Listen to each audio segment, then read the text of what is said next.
We are the ones who don't know what we're fighting for. Give us a gun and send us all off to war. We are the ones who grow up in violent homes. We are the ones who don't know what's right or wrong. I know.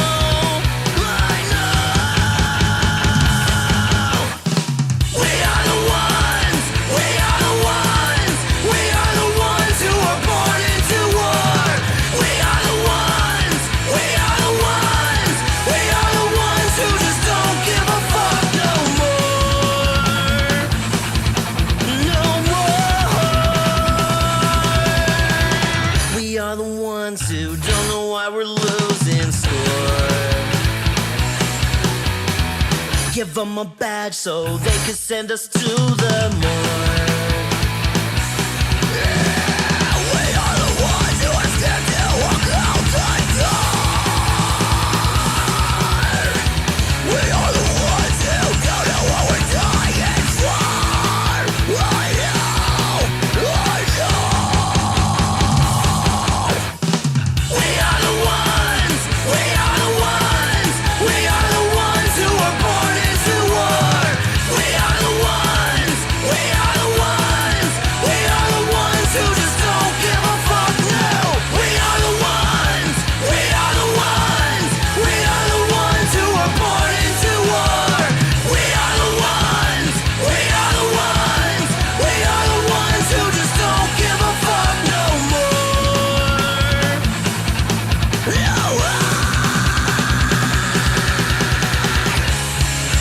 Get off this fucking neck. Let me shoot you.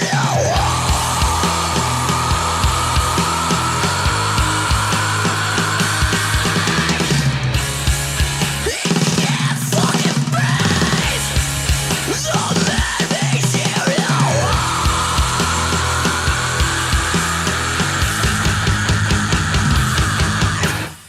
We are the ones who are born into war. We are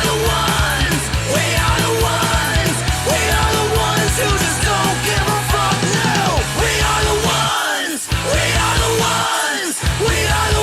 who are born into war.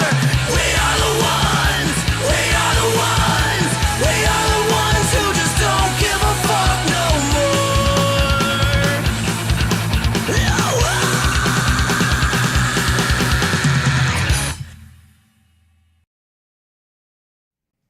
Warning. This podcast features adult subject matter, adult language, and things not meant for children to hear. Viewer discretion is advised. You've been warned. If it's Thursday, welcome, ladies and gentlemen, boys and girls, children of appropriate ages, to the latest episode of the I'm No Joe podcast, a show where every armchair quarterback can feel like Eddie Bravo. Today, as like most days, I've got my sidekick Golf T here with me to break down all these shit talking and shenanigans, the fight announcements and fuckery that have dripped out the MMA pipeline since we saw you wonderful folks last. Before we get into all that fun and fuckery, though, first and foremost, how you doing over there, brother? Thursday, one day closer to Friday, which means I'm 1 week closer to vacation. You're muted. I am not muted. Your earbuds are not working. Did this thing really fuck up on me again? Hang on, let me try and disconnect my shit again. Yeah. He's having technical difficulties with his speakers in his ears. Just as an FYI, in case somebody is wondering. Oh, But I should not be muted.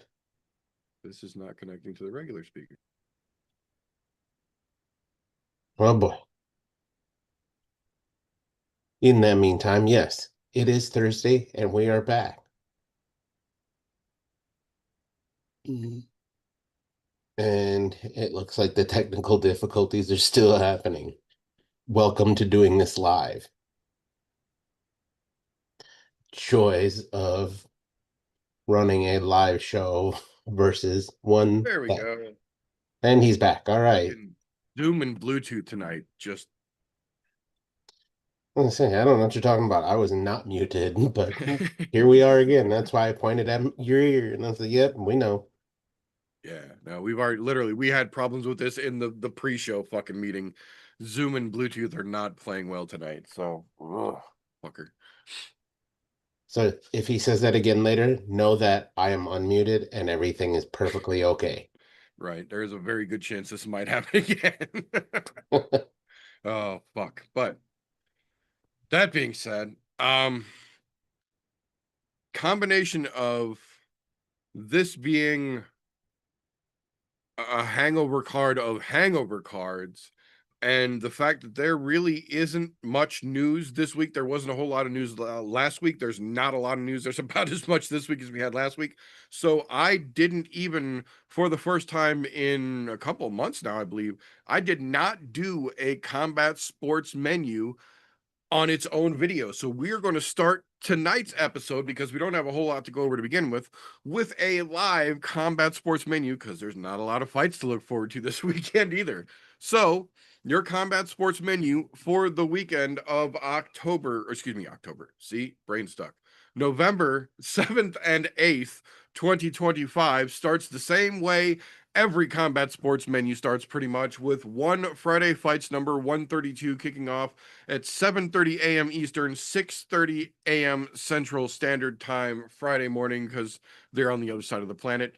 This one, 2 MMA bouts to start the match, or to start the card rather, like they always do, and then 10 Muay Thai matches in 4-ounce MMA gloves. If you have not seen Muay Thai in 4-ounce MMA gloves yet, it is fucking spectacular. And if you're up that early anyway, you might as well get some combat sports with your coffee. That brings us to the evening portion of tomorrow. That would be Friday, kicking off at 9 p.m. Eastern, 8 p.m. Central Standard Time. That is LFA number 221. This one has 14 fights on the card, topped off with the ladies flyweight championship belt on the line. Should be some good fights over on that card. But if that is not your cup of tea, don't worry, because also kicking off at 9 p.m. Eastern, 8 p.m. Central Standard Time tomorrow evening is one Fight Night number 37 over on Amazon Prime. This one has the vacant one heavyweight belt going up for grabs at the top of it here. So some interesting fights over there. And then that will bring us, of course, to the marquee, the main reason for the season. UFC Fight Night, Bonfim versus Brown. I believe this is Vegas 111. After this, two big things happen. One, we have just one more event from the Apex for 2025. But two, and most importantly, in my opinion at least, we kick off our final Tapology Grand Prix event of the year, because there are just 4 events left. We are going to have ourselves a final 4 event to close out 2025.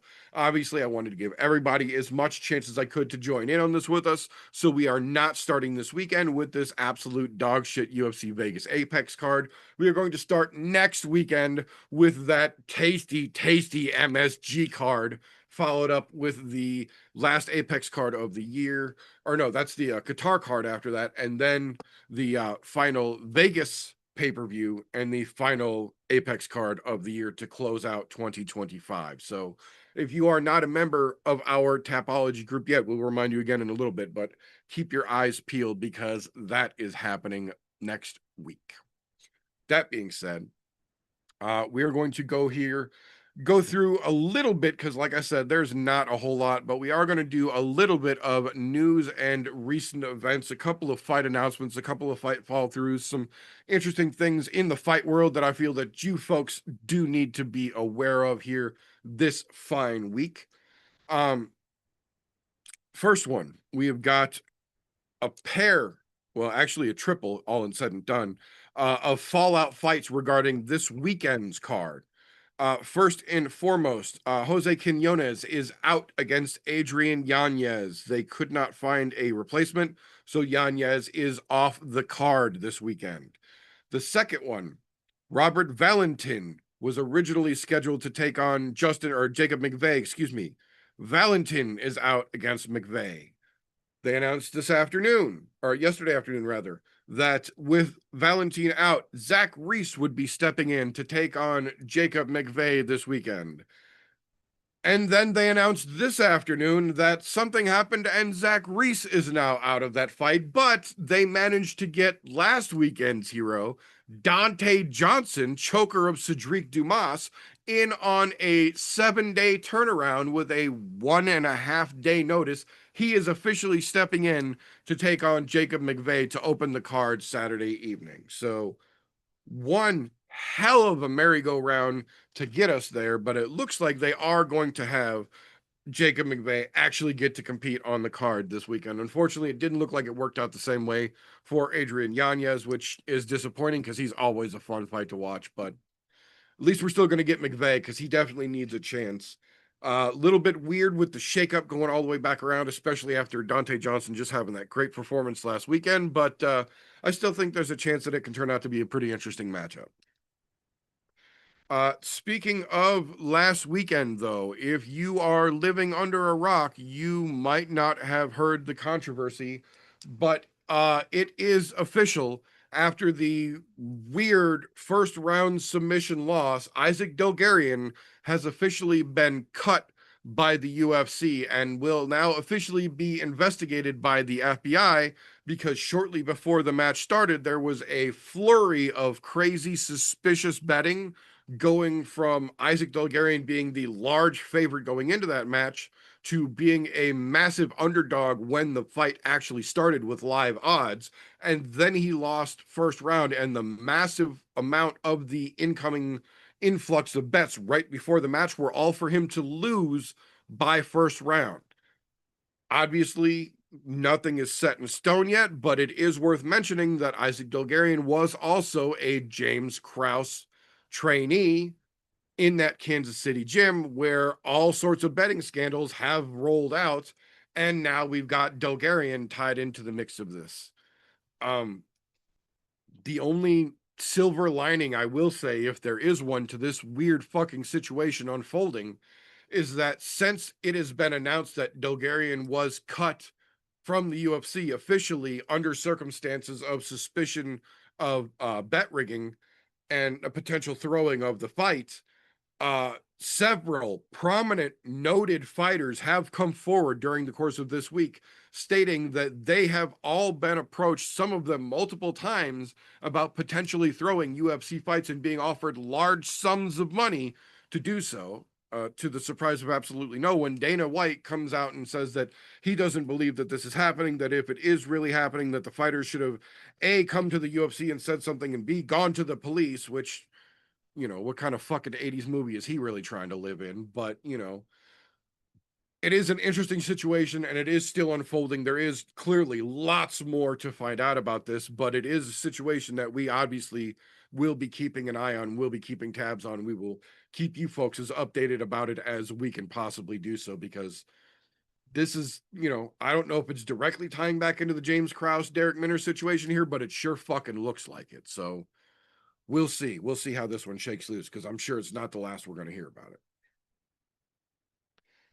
That being said, we got word that as of January 3rd, taking place down in Puerto Rico, Holly Holm will officially be taking on Stephanie Hahn for the WBA lightweight belt in boxing. Holly seems determined that she is going to go back to boxing and stay back in boxing, and they seem to be just as eager to give her title shots as MMA was, so I can't really say that I blame her. Go get that fucking bag, girl. Get some more fucking gold. She's not going to have too many more years to be able to compete as a combat athlete. So if she's got a chance to get an actual official WBA fucking shot, go get that gold, man. I can't be fucking mad at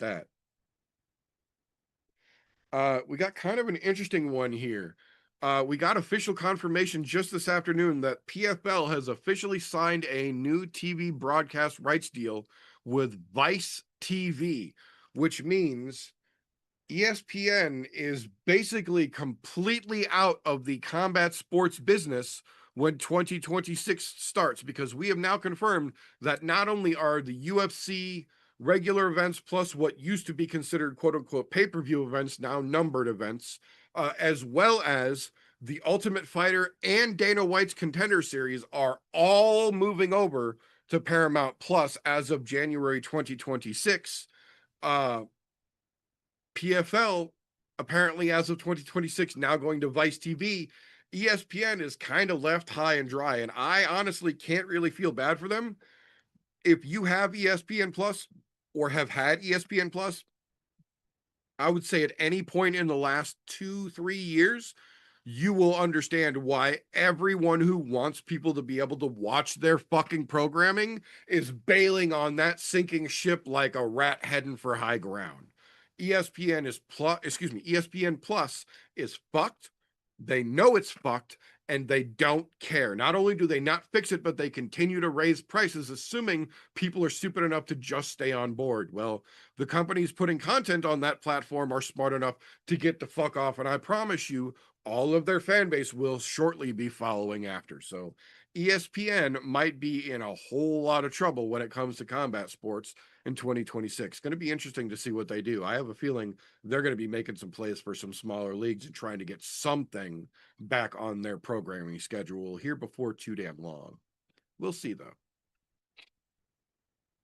Speaking of strange programming schedule, this one isn't necessarily the most relevant to the combat sports world, but it is kind of an interesting thing here. And like I said, we're kind of short on news this week, so I did feel it ironically giggle worthy of mentioning that they have officially confirmed now that the Roadhouse reboot starring Conor McGregor was in fact a financial success, even though it was not necessarily a box office success and it was not necessarily a critical or, viewer review success. It was in fact a financial success, which is what most movie studios care about the most. Did it make its money back and something? And in this situation, it actually did. If you've seen that movie, you're probably just as shocked as I am on how, but there is that. The interesting thing about that, though, is that the makers of the Roadhouse reboot have officially announced this week. They announced it a couple weeks ago, but it was confirmed officially this week that they are, in fact, going to make a sequel to the reboot to the Roadhouse movie. And they are not, in fact, going to bring back Conor McGregor. They are, in fact, though, going to bring back Jake Gyllenhaal with a different series of stars from the combat sports world to help this one go over a little better. They're bringing in Dave Bautista, to the surprise of pretty much no one. But they're also bringing in Michael Chandler and Dustin Poirier. I'm not sure how the fuck this is going to work, considering Roadhouse was never intended originally to have a sequel. So they are, for all intents and purposes, using two hands and pulling this with all of their might out of somewhere that we don't know. But they have apparently put together enough of a storyline that they have gotten to casting, and they have not only got to casting, but they have decided casting is no longer requiring Conor McGregor's services, but two of his biggest rivals in the MMA world instead are going to be replacing him in this. So I'm not saying in any way, shape, or form this is going to make that a better movie, but it is an interesting choice for someone to make in this particular situation. So we'll see how that one unfolds. Unfortunately, last one I've got this week is not necessarily a happy one, but again, I don't necessarily try and bring you guys all the news that's happy. I want to talk about the things that I feel that people should know about. And unfortunately, what people need to know about right now is that for the 6th time in 2025 alone, BJ Penn has once again been arrested in Hawaii for assault. This time, a neighbor down the road of his saw him walking by, apparently said, and I quote, "Hi, BJ, how's it going?" To which BJ Penn stumbled over to him, began punching, kicking, and attacking him to the point where he was held, because he was by himself, by BJ Penn for approximately 20 minutes before he was able to wriggle free and then go call the fucking police, who found him just a couple blocks down the street from the gentleman's house and arrested him without issue. But like I said, This is the 6th time just in 2025 that BJ Penn has been arrested for something, the vast majority of them being assault of some kind.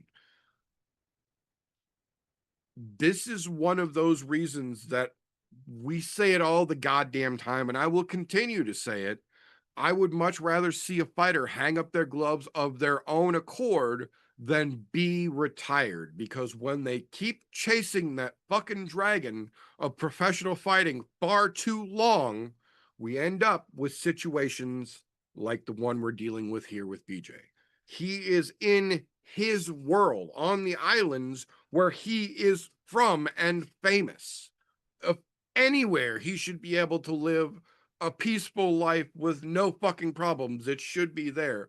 And it seems like it's almost quite the opposite at this point. And I'm not saying this to try and diminish BJ, because he is absolutely a fucking legend, but this is an example of why we would rather see fighters retire of their decision and not be retired. I'm not gonna lie, when he finally passes away, guaranteed they're finding some CTE in there, and that's probably what's causing these weird fucking ways he's acting. I'd lay 10 to 1 odds with it, and to be honest, I wish there was a way that they could find it before people died. Before they're dead, yes, I agree, Because because I have a then maybe feeling there's some sort of way they can figure out how to treat that shit. you are 100% correct. And when they examine his brain afterwards, it's going to look like fucking Swiss cheese from the CTE. And unfortunately, that's just leading to worse and worse situations like we're dealing with now, which fucking sucks to see. He's gonna end up in prison and stuck there at some point. Or worse. Yeah, Or he's shot going by to the run into cops because some, he's too stupid to stop. or some iced out fucking crackhead on a beach that he decides to pick a fight with because he's having a fucking episode. There's there's not very many good ways that this story ends unless BJ gets some serious fucking help, which obviously we all hope he fucking does. That being said, that is all I've got for news this week. You boys have anything that I might have missed? Other than Yeah, everybody slowly popping in. I'm gonna go on something of a high note here. In case you guys don't follow him, I know not everybody's a fan or follows him in general, but Ben Askren laced up the wrestling shoes and was doing some wrestling. It looked like it was with one of his kids or one of his kids that he trains, but is still he had him laced up and he was moving pretty He was, I fucking was to good for say, a guy with a lung double transplant. lung transplant, just not that fucking long ago. Yeah. The fact that he was up and moving around. And he's getting back to it. He's getting back to what he knows, which is fucking great. And you love to see it. And to be honest, I hope he's back in a wrestling room coaching at his academy up here soon. Right. I don't need to see him shooting double legs anytime soon, but to see him there and back in getting in the motion of things, fucking Yeah, it is spectacular, man. fantastic to see the video of him actually lace him up, put him on, and go fucking do work. That, and being Ben Askren, how much that moment actually meant to him. Like, you could see how much that deeply meant to his soul to be able to lace those fuckers back up again and get up and move again. So yeah, definitely a very, very fucking cool story for damn sure. So that being said, uh this is the point where if you've been watching combat sports as long as some of us have been watching combat sports, you start to learn what you like to watch and when it comes on and how you watch it. And inevitably, you start to develop a set of blinders and you lose the forest for the trees. Luckily for us here on the show, we've got ourselves a bona fide young person out there diligently and delicately fingering the pulse of the MMA world to help keep us abreast of all the names that are going to be names before they are names in a little segment that we call Slows, Cans, and Contenders. Appreciate you, brother. Glad I was able to make the fucking show tonight. uh, Shit got a little rough, but I made it faster than I figured. It's gonna be another shit weekend though. I made it in time, but not to talk about anything great. It is no different than what we were saying last week. It's another rough one before we get that fucking 322 card at MSG. It's going to be so much goddamn fun. I'm really looking forward to next weekend because there's a shit ton of fights, not just a few of them. There's a shit ton compared to how these past 2 weeks have been that are going to potentially be fantastic. And I'll start out with the shit. I mean, it's the majority of the card again this week. I got to throw all the ladies in there this weekend. Really, Tisha, she used to be Torres, right? Now she's Pennington. She's good on her for having a kid coming back and all. I get that. Misha Tate did the same thing. But it's not even just about your age or the fact that she was never really one of the greatest, even at her highest points. Uh, should have already retired. Career should be done and over with. Good on you for being a tough son of a bitch. Continuing on. Denise Gomes, she's one of the technical younger ladies in that strawweight division, but she's already proven she's not worth much of a damn, in my opinion. She's never going to really have a solid run. I'm not going to be able to ever throw her in a contender spot, even if she's 25. Her wins that you could say would be good have not been good. She's scratched by to get quite a few of her wins, and Denise Gomes just kind of grapples her way to victory. It's been really lackluster since seeing her get in the UFC. And then I feel the same way with the Jacqueline Cavalcanti and Myra Buena Silva fight. And Buena Silva has literally proven in the past couple of years she is one of the biggest piles of dog shit in the women's mixed martial arts scene. Shouldn't even have a fucking chance to fight in the UFC at this point because she literally, like, past 3 fights has just shown she doesn't want to be there.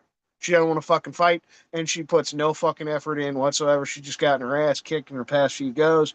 She tried bouncing around to weight classes to see if that would help her out, and she just continued to get her ass beat. Cavalcanti is another young one, but I don't see much potential in this girl from what we've seen since she got in the UFC. Same situation as Denise Gomes to me. Ceiling is very low.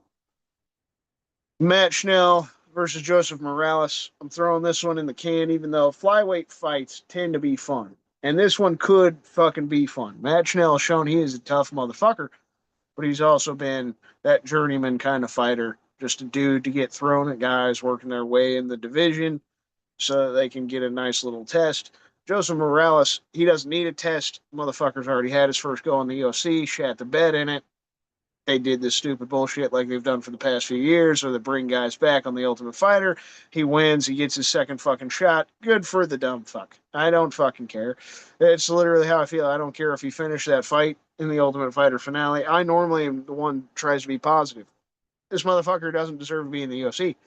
Neither one of these motherfuckers deserve to be in the UFC. This is a trash fucking fight. It's the same situation as last week.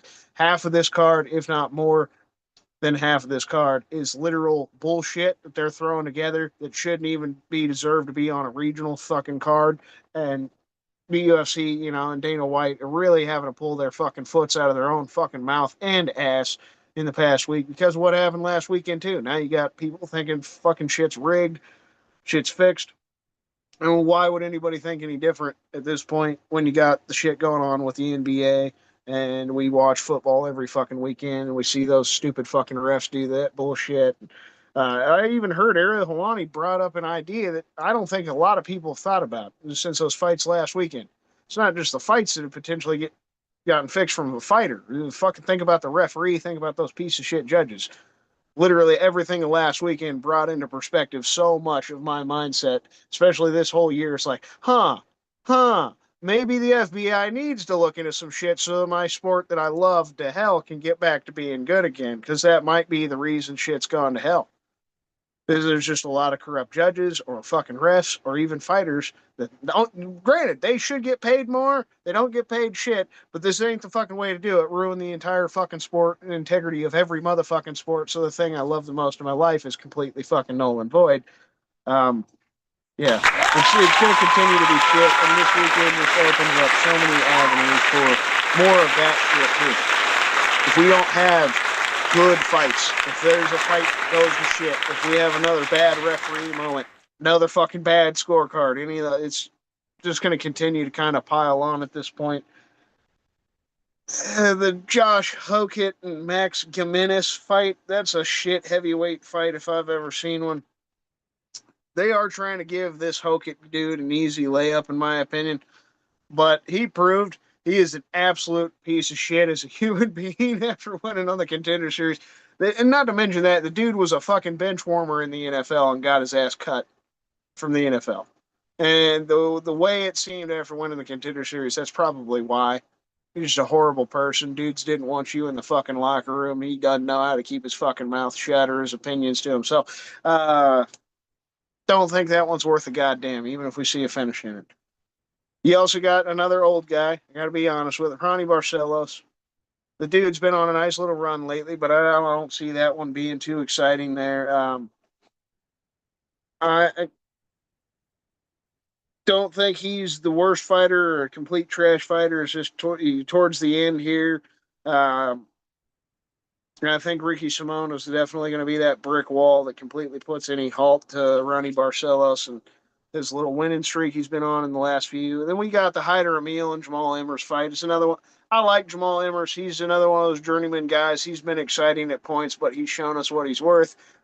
He's a middle of the pack guy. He's that kind of guy that tests out the newbies and the kids making their debuts. Hyder Emil had a little winning streak there. They were trying to hype him up, and then he got his ass knocked the fuck out, and that was fantastic. Um, Jose Delgado didn't look the greatest last weekend, but that just kind of proves it even more. A kid that went to a close decision against Nate Wood, maybe not quite ready for the higher levels of the featherweight division. Hyder Emil got dusted up by him, so this is another just all around trash fight. The contenders, the things that are potentially on the fence. I got the two guys. I love them both. Ricky Simone and Adrian Yanez. Both of them have shown they may not be full contenders, but every time they Yanez go is out. Yanez is out. Yanez is out. Yeah, they announced today Jose Quinones is injured, so Yanez is out. They had the Jackson McVeigh situation get fluffled around, but they couldn't do the same thing for Yanez, so he's off, sucks. Unfortunately. But still doesn't take away. I think he can bounce back. He's just like Ricky Simone. Those motherfuckers have got that knockout power, and every time we see them fight, they are fucking exciting. So Ricky is a contender this weekend. Daniel Marcos, I think the kid has to show us some serious moments here. He was completely undefeated his whole career until his last fight, but he's been mostly a decision machine since getting in the UFC. So can the kid bounce back? Can he really show something down the line? The other contender I've got is Jackson McVeigh. At this point, that fight is more exciting to me. You could throw that in a potential contender fight because Dante Johnson is fighting him now. I like that kid, and he is a contender like I talked about last weekend, especially now, having that great performance there. 7 fucking days later, you're going to fight again. But we need some Missouri guys to give us some positive notes, especially after fucking last weekend, for fuck's goddamn sake. I mean, David Onama looked like he threw the goddamn fight too. So I can't fucking defend my Kansas City or Missouri guys right now. It'd be nice to see a Missouri boy get himself a nice win. That's one of those fights that could be interesting for sure. I got Chris Padilla. At this point, Chris Padilla, I've liked the kid since Taco got in the UFC. This is the one. The Bonfim brothers have been pushed by the UFC a little bit. Ismail is definitely the one. I liked his debut, getting the flying knee knockout against Terrence McKinney. Since then, he's just kind of shat the bed. His older brother, Gabe, is more on the fence for me still. But fully, Chris Padilla goes out there, has an exciting fucking win against Bonfim. I think that puts him in a good spot. And they'd look at potentially giving him a ranked opponent soon after that. So it's just the reality of it. He's won every fight since he got in the UFC. The kid needs to do more, though. Like his last fight, he squeaked out a close decision. Definitely think he needs to do more. Fucking Randy Brown, he's the one that I'm hoping for, I guess. I wouldn't say he's a true contender because the dude's had his opportunities before and he hasn't won those big fights. But, I mean, you got the main event, dude. And you're fighting a dude that's technically in the fucking rankings. The UFC's been trying to keep you outside of the rankings for the past couple of years, even with those fights where he should have gotten himself in there. Randy, go out there, give us something to have fun with. Give us the nice performance. Do the veteran shit that we know he should do. And then it really puts him in there. And then he's going to get a top 15 fucking opponent, and then he'll have his chance, right? The one last final chance. But I can't put that fight in there as a whole. Randy Brown's just the hopeful saving grace. The only 2 fights that I got any shining light on here The Muslim Salikov versus Uros Medic fight, neither one of them are contenders, but that fight's going to be fun as hell. It's two dudes that are just going to try to tear each other's heads off. Both of them are going to be trying to kill each other. And that's one of the few fights on this card. As a fight fan, you might see a finish and you might see a fucking good time. The other one is the middleweight fight between Christian Leroy Duncan and Marco Tulio. Now, I think Tulio is the one I've been more excited about, but we haven't seen him as much. Christian Leroy Duncan, he's had a couple setbacks already since getting in the UFC, but he's shown he's pretty good. The kid's got some finishing ability. He's got some power in his hands. He's got some length. He's got some size at middleweight, but he's already lost a couple rough ones. So you could throw him in the contender spot. Can he really bounce back against an upcoming kid with some serious knockout power? Or is this Marco Tulio kid something we're really going to have to keep our eyes out for in the next coming fucking year here? That's it, man. We've literally got two fighters I'm kind of high on in Taco Padilla and fucking Randy Brown. And you got the two fights that might turn out exciting. The rest of it is what it fucking is. And the fact that we lost Adrian Yanez, it gave this card an extra kick in the balls that I really could have gone without knowing. Yeah, I'll swing it over to you, boys. I know you're just going to add on to the pile of shit we got this weekend, but hopefully next weekend we can have some fucking fun talking about the excitement that we're getting. I'm going to do something that everybody thinks I normally don't do. And that's, I'm just going to ignore all of the trash on the card. And I'm just going to talk about a few things that, in my opinion, might be worth a watch. And one of them being the Ricky Simon and Barcelos fight. Namely because Barcelos has been on, what is he on, a 3-4 fight tear right now? And Ricky Simon, he is a crapshoot. I like Ricky Simon, but he's always a crapshoot on which Simon is going to show up. So that bantamweight fight has a little bit of possibility of being exciting because Ricky Simon generally isn't in a boring fight, and Barcelos has been doing good work. I mean, he's finishing guys too. He's not just squeaking out wins. He's doing them definitively. So there's a good chance that that fight ends up being pretty exciting there. Um, Another one on there, I am interested in, like you said, Christopher Leroy Duncan. He does have some potential. It's a little rough out the gates, but I mean, we've seen other fighters who've been rough out the gates and turn out to be really good. He's on the fence for me though, but right now I will give him the benefit of the doubt and say, yeah, he can sit in a contender spot because he does have potential there, and we've seen it. Not It's not the potential you're hoping to see of the next superstar, but it's somebody who can definitely rise up there. Uh, and to be honest, I'm going to say this in the best way possible. The best way possible is a double Bonfim loss. That's something to be excited about. However, the problem is Randy Brown is probably going to throw a monkey wrench in that because he tends to shit the bed when the spotlight is on it. Unfortunately. But we all know if it's siblings or married couples, only one of them can be decent. As much as I'd say Gabriel is going to be the decent one. He's going to be the contender this weekend. Much as we would love to see Randy Brown take that away, I don't think that's going to happen. I don't think Randy Brown is good enough for that. I gotta agree with you a little bit there, even if it was kind of shitty how he did it. The motherfucker did beat Wonder Boy. Exactly. Like I'll call Air this. quotes, yeah, air quotes. It was really that fucking leg gash that fucked Wonder Boy up. But Yeah, we can all call a spade a spade. There's nothing wrong with that. And the Muslim Salikov Euros managed fight, that is a toss-up fight for me as well. It's either going to be very exciting or it's going to be very boring. So the fight as a whole gets contendered, not because of the implications of what it does for the welterweight division, because it doesn't do a lot, but just because of the way that it possibly can fucking play out. I mean, King Kung Fu and Euros Medic has been a solid fighter since he's been in the UFC.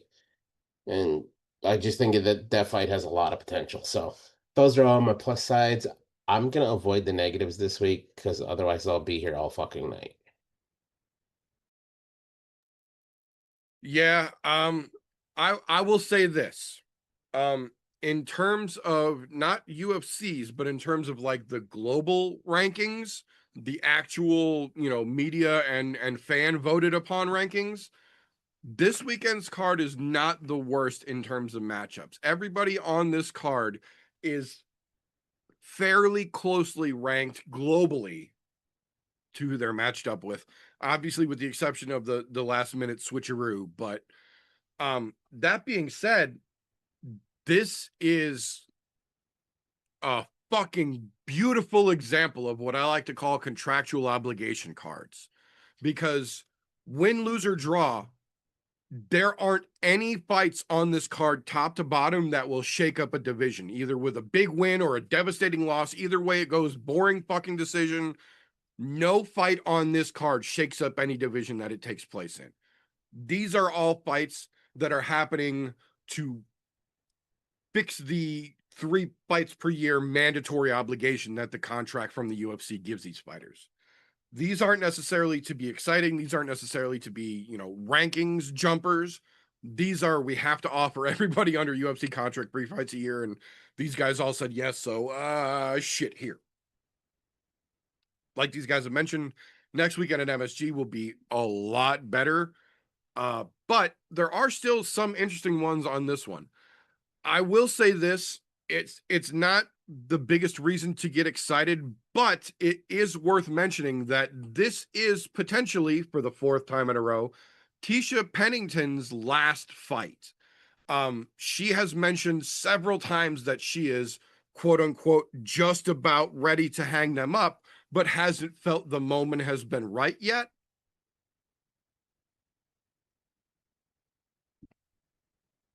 The moment was right a long time ago. So it's not the most likely outcome. It's not the thing to get the most excited about, but there is a potential that if Tisha Pennington gets a big win over Denise Gomez, this might be the moment that she takes advantage of to head out on a high note, set her fucking gloves down, and walk away. It's going to happen sooner than later.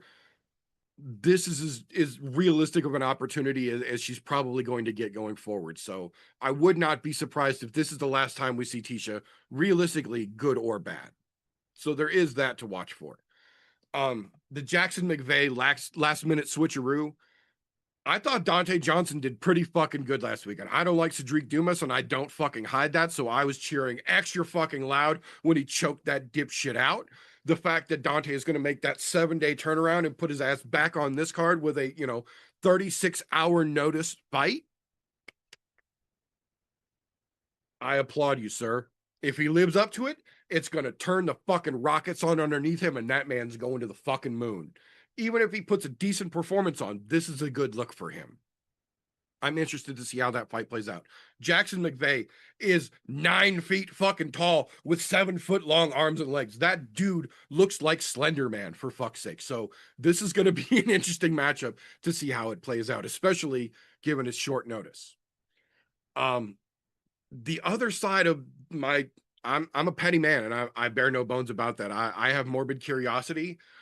I am curious to see if Jacqueline Cavalcante can be the out the door usher that the UFC wants her to be very clearly for MBS. Myra Buena Silva got rocket strapped to her when she first showed up, and like several other fighters before her, has shown that yes, she looks great in the moment in a small pond, but the second she gets to actual competition and the spotlights are all on her, she flunks just like so many others do. So at this point, she's basically failing her way out of the UFC. She's sitting on a 500 record with a 1-no contest on the back of it. The UFC very much seems to be implying that if Cavalcante can get this one done and get it done in spectacular fashion, they're going to give her a little oomph and send MBS back to fucking LFA, which probably isn't the worst decision to make either. I agree wholeheartedly with what both of these gentlemen said. The Ricky Simone versus Hayani Barcelos is a very interesting match, not because of the implications it has for the division necessarily, but because Ricky Simone is very much a with your shield or on it type of fighter. And Hayani Barcelos has a lot of highway miles on those tires, but he's a clever veteran, man. He's a crafty old motherfucker. And every time you think he's done, he pulls a trick out of his ass you didn't know that he had in the fucking repertoire. And like they said, he's on a bit of a fucking roll. 3-fight fucking win streak right now.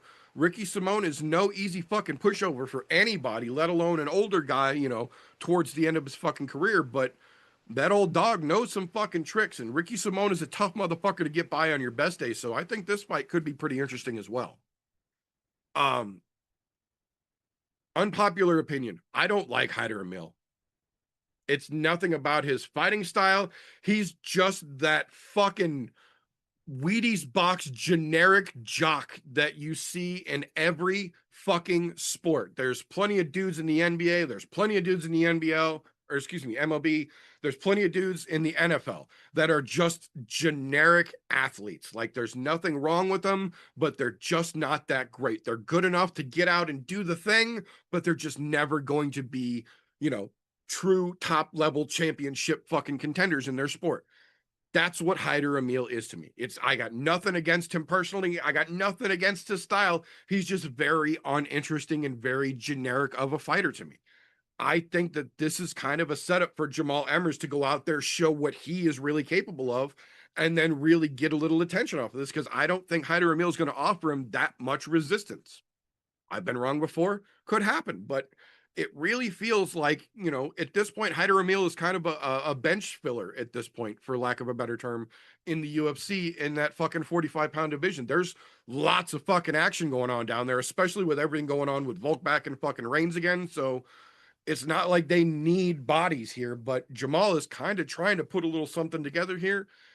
If Hyder does what Hyder seems to always do, this could be real good for Jamal. So there's potential there, I will say. Tulio versus CLD. I'm in. Both of those dudes have shown pretty good fucking potential, in my opinion. I've said it before, I'll say it again. I'm not always the biggest fan of when they take the prospects who are on their way up and clash them against each other instead of letting them potentially do it for, you know, a significant ranking or, God forbid, the fucking belt later on down the road. But this is also not the worst of the prospects they could have matched up in this situation either. I think this fight has a lot of potential to be really fun.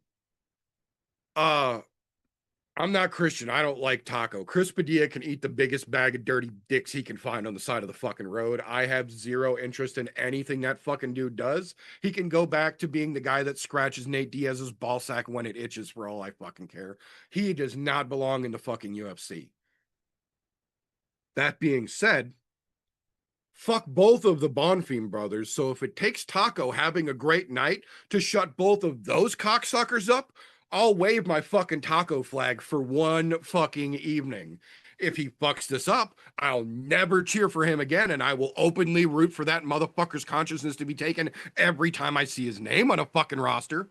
But I'll give him one opportunity against a dude that I genuinely don't fucking like. I don't believe either one of the Bonfim brothers belong in the UFC. I think they are riding the brothers gimmick, much like several others have done before them. And we have already seen it start to fall apart, that neither one of them are as good as advertised. And as always, one of them is going to be better than the other. We've kind of seen Ishmael starting to fall along the fucking wayside. Not that Gabriel's done that much, but Ishmael has started to fall the fuck down. So if Taco can get this done, I'll cheer for him Saturday night. If he can't, fuck him till he dies. That being said, Muslim Salikov versus Euros Medic is my vote for fight of the night. On paper, these two dudes are both the definition of allergic to boring fights. They break out in fucking punches. They don't know how to not be exciting. Neither fucking one of them. Putting them both together, even if it doesn't mean anything for the division, is the biggest potential matchup for fun, in my opinion, on this whole fucking card. This is the one spotlight where I think it could be really good, no matter which way the fight goes. We'll see, but I'm telling you right now, that's where I'm pushing my coins if I got to put my money on one to be the best. I don't understand how or why this co-main event is the co-main event. This Joseph Morales versus Matt Schnell would get ridiculed as an opening fight on the early prelims of a pay-per-view card. The fact that it is the co-main event on one of the last fight night cards of the year boggles my fucking mind. We'll see. We'll see how it plays out. They already told you all about Morales. We've seen Matt Schnell. I'll give him credit. He's a tough motherfucker. I'm not taking that away from him in the slightest. But he's also a tough motherfucker that leaves his chin out there real fucking wide, and it's real easy to touch. And when you do, he's shown that it can shut the fucking lights off. I don't know that Morales is any kind of a fucking headhunter or a one-shot KO artist, but Schnell has got a predisposition to get knocked the fuck out. We'll see how that plays out. This main event genuinely disappoints me. Like, I get that the UFC is trying to push the Bonfim brothers, and clearly they've got behind Gabriel more than Ishmael as well. I like Randy Brown. I got nothing against him, but I don't understand how either one of these two names even came up as an option for a fucking main event. I don't think this main event's going to be good. I think TJ pretty much nailed it on the head. I will give both fingers to either one or both of the Bonfim brothers any and every day. Fuck them both. I don't give a shit. They can both eat shit sandwiches and still be hungry. I don't care. But I also don't know that Randy Brown has what it takes to give us what we want to see in this particular situation. And what we all want to see is Gabriel Bonfim get laid the fuck out. I don't think Randy's going to make it easy. Don't get mistaken. I don't think he's going to roll over and give us a fucking Isaac Dolgarian questionable performance.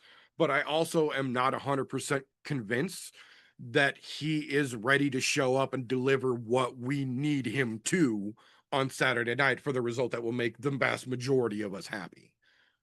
I think it's still going to be a tough match. I just don't think it's going to be that exciting because I don't think Gabriel Bonfim is that fucking good to be able to make it exciting. So it's going to be a card. I'm not going to lie. I'm not going to be paying the most attention to this card Saturday for sure. So if you have in the past, please don't bank on me putting up videos this Saturday with the finishes. Not that I expect many of those either, but it's going to be a card.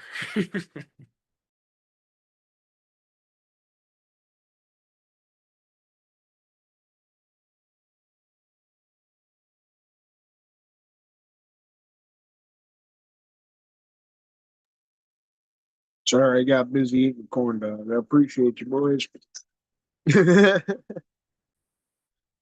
You're good, brother. So with that being said, that'll bring us to the only segment of the show that does require its own individual disclaimer, if you will.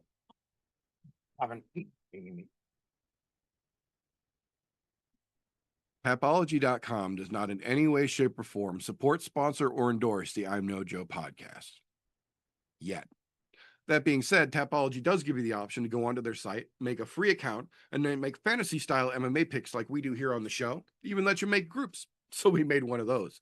It's called I'm No Bookie, all one word, or Group 965, however you need to find it. The group is open to the public. You are welcome and encouraged. Make yourself an account, join the group, and then let us know who you are, and we will hold your picks accountable with our picks in a little thing that we call Tapology with TJ. All right, let's get right into this. We're going to make this quick. Going into last week's fight night of Garcia and Onama. Overall, the group did very well. Most everybody sitting around the 8-9 picks correct out of 13. There was only one who really shit the bed last week, and that was Vinny, which is kind of crazy because he's been having some really good weeks lately. He had 4 of 13, really tripped over the dick, stomped on it, and was like, hey, this is a reminder of where I've been in the past. Maybe I shouldn't do this. But hats off to Donna for squeaking it out with 9 correct, along with the other 3 or 4 of us who had 9, and sitting at 605, just squeaking it out on points wise. Got a couple of them extra decisions in there, and, 1 perfect and 2 semi-perfect. So she was on her game last week. Does make you wonder what is going on over in the Don and Donna household and why she's just taking opposite picks of him. And well, I think that's kind of what's happening. I think Don needs to peek at her homework sheet. That's all I'm saying. Now, for those of you who are listening live, you have through the end of the week to get over to Tapology, create yourself an account, and join us over on I'm No Bookie, Group 965, or I'm No Bookie, however you want to look it up,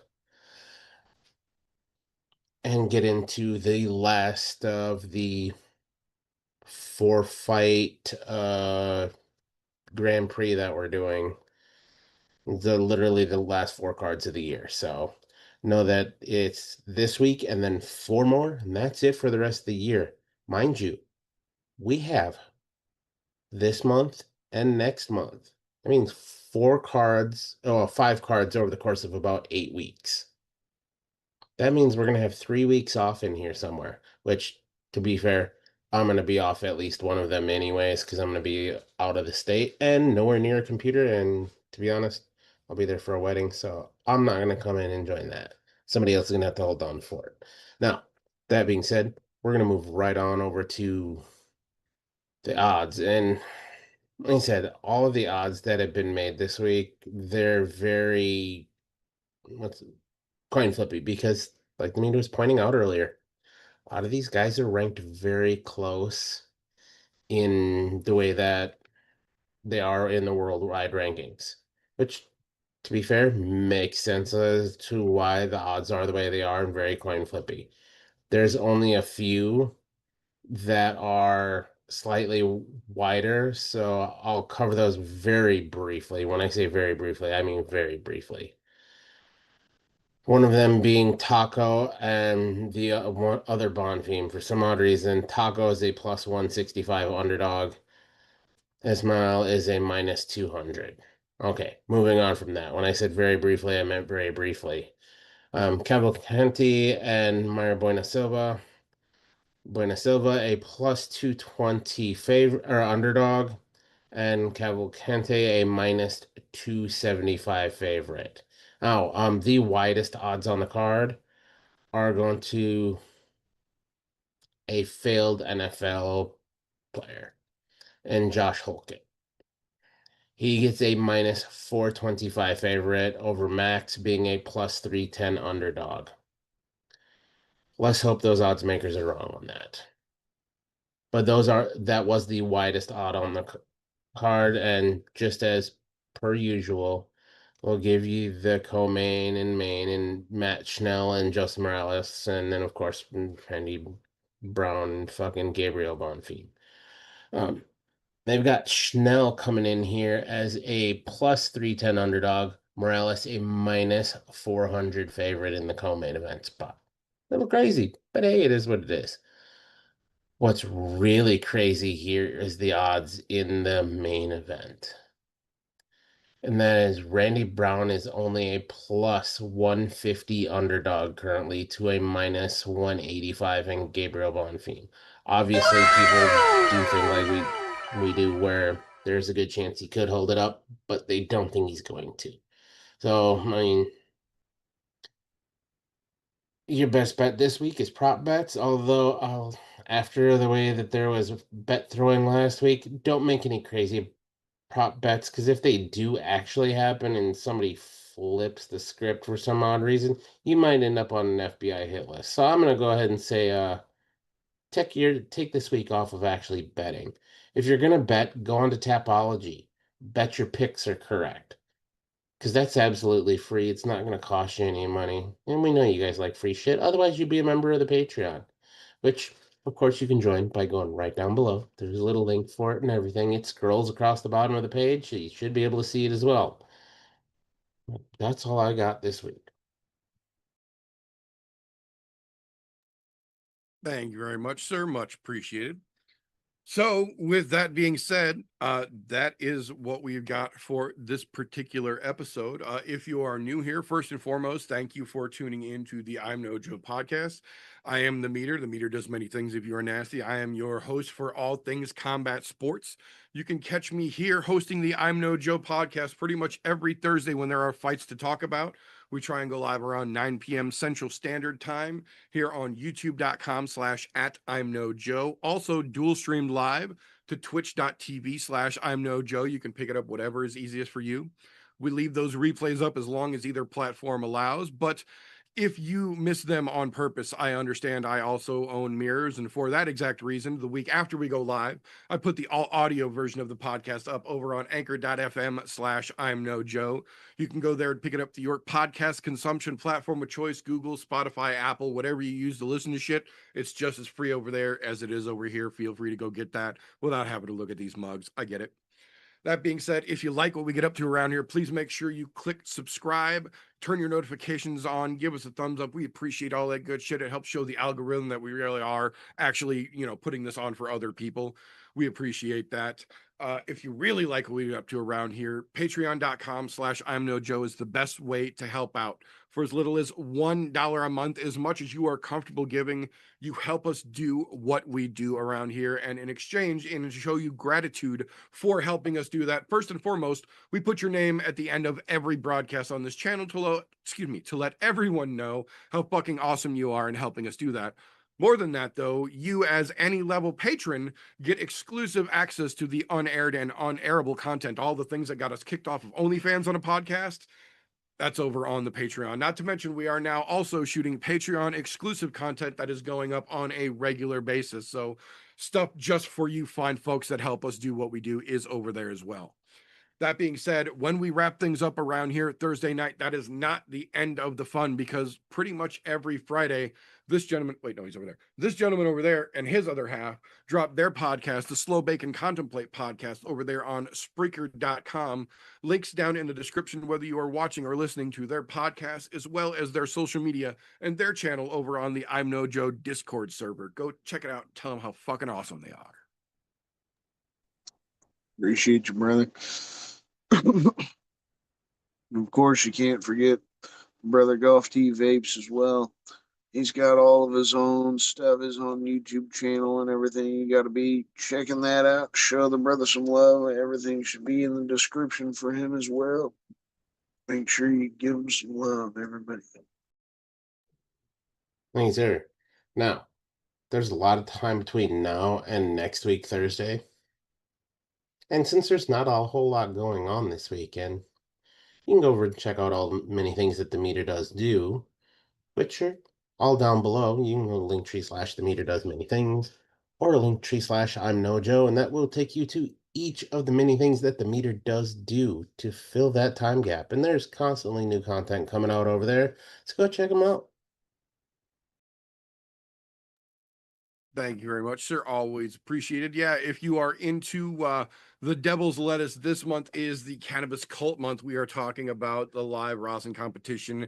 Each and every week, there's a brand new video this month. That's not how it always goes. Don't get used to that shit. But this month, there's a new video each and every week with a slow-mo bonus video a couple days after that. So definitely check that out if you are into the Devil's Lettuce shenaniganry.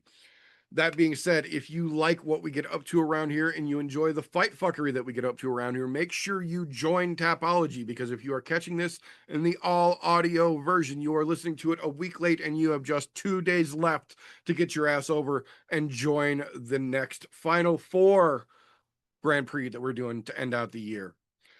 That being said, that is all we have got for this particular episode. If you like what we get up to around here, please give us a thumbs up. Make sure your notifications are turned on so you don't miss an episode. The opposite side of that coin, if you don't like what we get up to around here, first and foremost, what the fuck are you still doing this deep into a podcast you didn't enjoy? Give it a thumbs down and go fuck yourself. We won't even dispute it. That being said, that's all we've got for tonight's episode. So until next time, boys and girls, remember, don't let ignorance stop you. You can root for anything.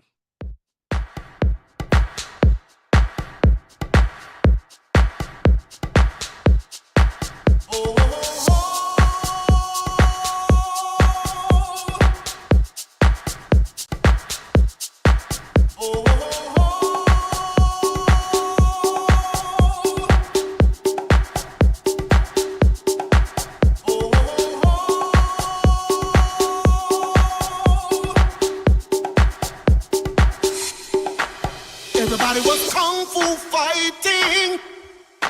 Those kids were fast as lightning. In fact, it was a little bit frightening. How do I say goodbye to what we had? The good time.